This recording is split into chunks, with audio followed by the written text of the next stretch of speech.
When you find yourself in a situation where you want to upgrade your computer but you don't have a lot of money to work with, one of the cheapest and most noticeable upgrades that you can get for yourself is a solid-state drive.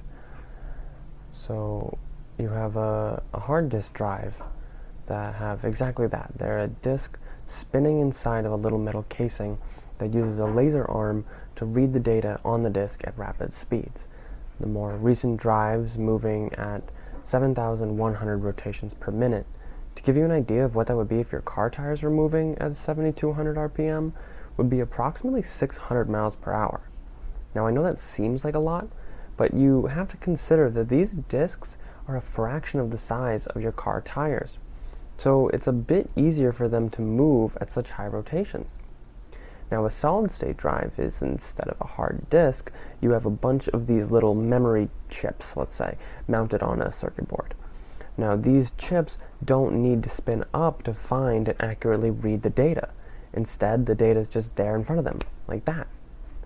Now there have been a good amount of different solid-state drives over the years, and most commonly known is a flash drive or a SD card. And both of these use basically the same technology as an SSD that plugs into your motherboard.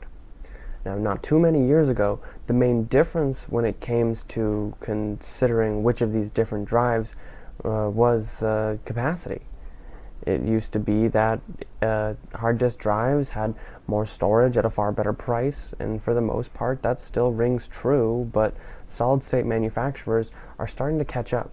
And the company Nimbus, for example, recently put out a solid-state drive that could hold 100 terabytes of data. And the thing to remember is that these drives are about the same size as your fingertip to your palm, if not even smaller than that.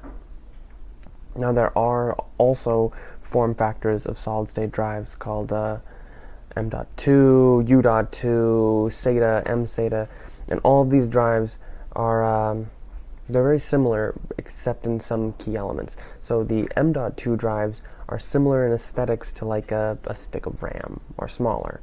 The more modern M.2 slots are called NVMe. That stands for Non-Volatile Memory Express, which uses a similar technology to PCI.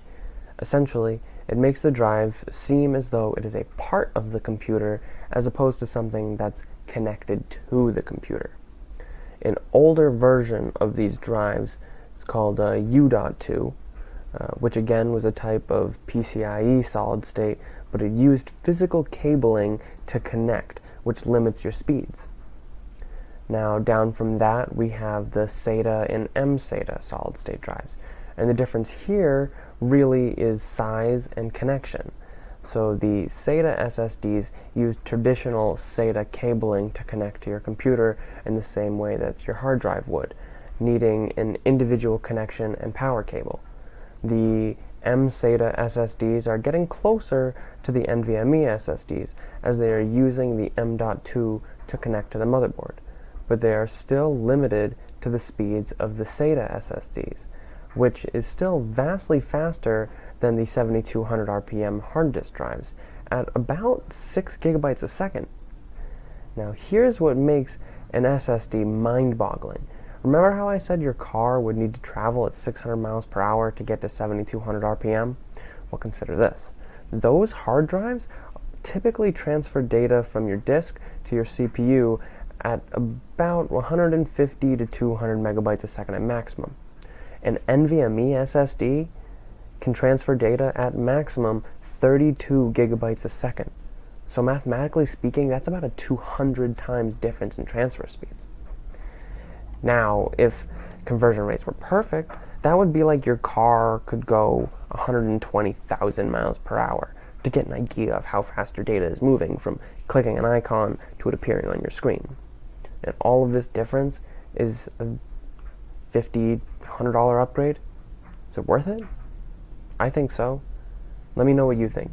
And if you liked this video, like it and subscribe for more content in the future. But for now, I'm Waylon, and this is Set the PCs.